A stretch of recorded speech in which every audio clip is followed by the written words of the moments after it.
वैसे तो क्षत्रिय किसी के सामने हाथ नहीं फैलाते हैं, लेकिन फिर भी श्री कृष्ण राजा नग्नजीत के पास गए और उन्होंने राजा की पुत्री का हाथ उनसे मांगा।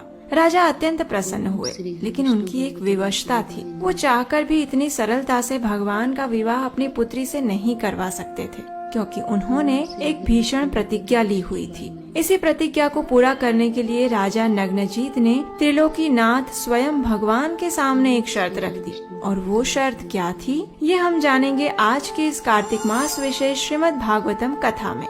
तो चलिए हमारे साथ आज की कथा यात्रा आरंभ करते हैं। हरे कृष्णा। कार्तिक मास कथा यात्रा के पिछले भाग में हमने सुना कि भगवान श्री कृष्ण अर्जुन के साथ वन में जाते हैं और वहाँ उन्हें यमुना नदी की साक्षात स्वरूप कालिंदी मिलती है, जो कि भगवान श्री कृष्ण से विवाह करने के लिए वहाँ तपस्या कर रही होती है। चातुर्मास पूर्ण होने के बाद जब भगवान हस्तिनापुर से द्वारिका वापस आते हैं, तो फिर वे वैदिक विधि अनुसार कालिंदी से विवाह करते हैं। लेकिन अभी और 4 राजकुमारियाँ भगवान से विवाह करने के लिए प्रतीक्षा कर रही थी और भगवान की ये लीला भी अत्यंत रोमांचक है। चलिए देखते हैं।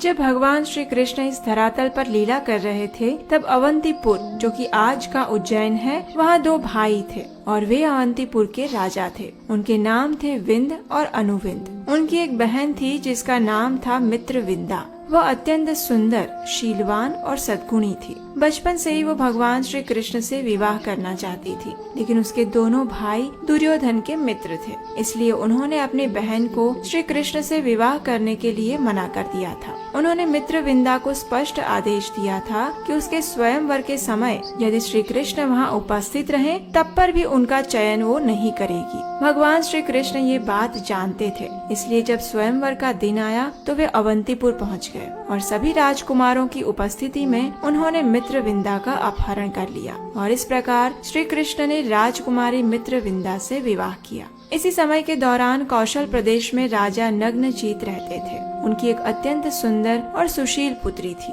जिसका नाम था सत्या या नागनजीती। धीरे धीरे राजकुमारी नागनजीती विवाह योग्य हो रही थी, लेकिन उसके विवाह के लिए राजा नग्नजीत ने एक विचित्र और कठिन प्रतिज्ञा ली हुई थी। और ये प्रतिज्ञा थी, जो कोई भी महावीर राजा के द्वारा पाले गए 7 बैलों को एक साथ अपने नियंत्रण में करेगा, वही सुयोग्य वर होगा राजकुमारी सत्या के लिए। अब इतनी कठिन प्रतिज्ञा को पूरा करना भी अत्यंत कठिन था, क्योंकि ये बैल इतने शक्तिशाली थे कि वे अपने आसपास किसी योद्धा की गंध को भी सहन नहीं कर पाते थे। उनसे युद्ध करके इन बैलों को परास्त करना तो बहुत दूर की बात है। कई राजकुमार आए और बुरी तरह इन बैलों से हारकर वापस चले गए। जब श्री कृष्ण को इस बात का पता चला तो वे कौशल देश पहुंच गए। उन्हें वहां देखकर राजा नग्नजीत अत्यंत प्रसन्न हुए। श्री कृष्ण को देखकर राजकुमारी सत्या भी अत्यंत हर्षित हो गई, क्योंकि वो अनेक वर्षों से श्री कृष्ण को अपने पति रूप में प्राप्त करने के लिए तपस्या कर रही थी। राजा ने प्रेम पूर्वक श्री कृष्ण का अतिथि सत्कार किया, उन्हें उच्च आसन प्रदान किया और इस प्रकार कहने लगे, हे जगदीश, हे नारायण, आप स्वयं में ही पूर्ण हैं। मुझ जैसा अत्यंत सामान्य व्यक्ति आपके लिए क्या कर सकता है प्रभु। राजा के वचनों को सुनकर भगवान प्रसन्न हुए। उन्होंने राजा से कहा, नरेंद्र यांचा कविभिः विगर्हिता राजन्य बंधो निज धर्मवर्तिनः तथापि याचे तव सौहृदेच्छया कन्यां त्वदीयां नहि शुल्कदा वयम्। हे राजन, महान विद्वान जन उन क्षत्रियों की निंदा करते हैं जो अन्यों से भिक्षा मांगते हैं, परंतु फिर भी आपसे मित्रता बनाने के लिए मैं आपसे आपकी पुत्री सत्या का हाथ मांगता हूँ। यद्यपि अपने परिवार के रीति रिवाजों के अनुसार इसके बदले में हम आपको कुछ नहीं दे पाएंगे। भगवान श्री कृष्ण की ये बात सुनकर राजा ने कहा, कोऽन्यस्तेभ्यधिको नाथ कन्यावर इहेप्सितः गुणैकधाम्नो यस्यांगे श्रीवर सत्य न पायिनी किन्तु स्वाभिकृतः पूर्वं समयः सात्वतर्षभ पुंसां वीर्य परीक्षार्थं कन्यावर परीप्सया यदि मे निगृहीतः स्युस्त्व यैव यदुनंदन वरो भवान भीमतो दुर्हि दुर्मे श्रियः पते।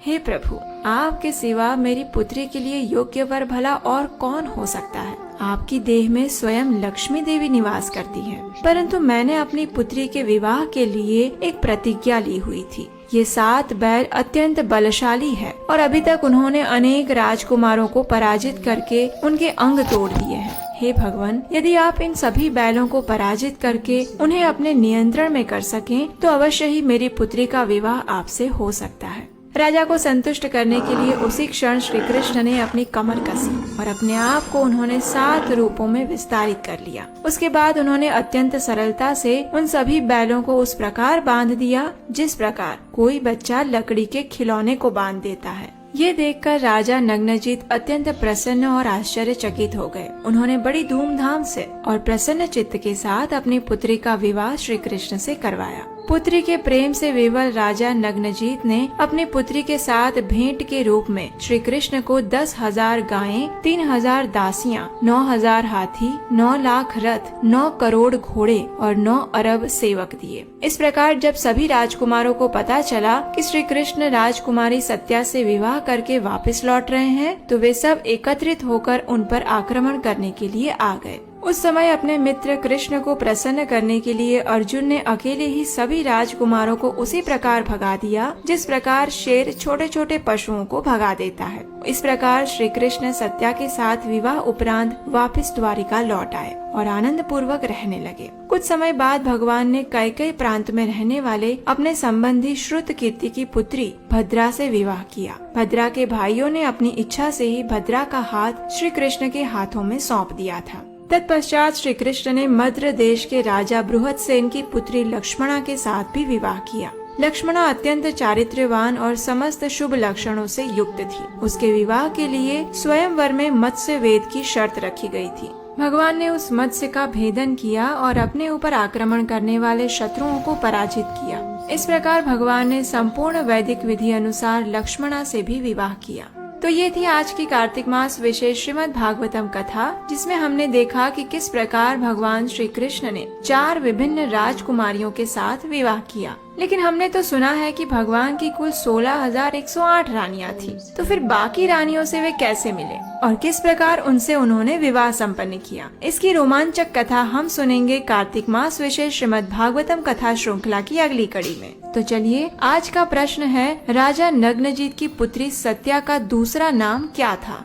आपके उत्तर हमें नीचे कमेंट बॉक्स में लिखकर भेजिए और हम आशा करते हैं कि इस कार्तिक मास में आपको इन श्रीमद् भागवतम कथाओं का श्रवण करना अच्छा लग रहा हो। इस अत्यंत शुभ और आध्यात्मिक जीवन के सबसे अनुकूल कार्तिक मास में परम भगवान श्री कृष्ण को हमारा मन, हमारे विचार, हमारा समय और हमारी वाणी समर्पित करते हैं, क्योंकि यही सबसे कीमती वस्तु है जो हमारे पास है।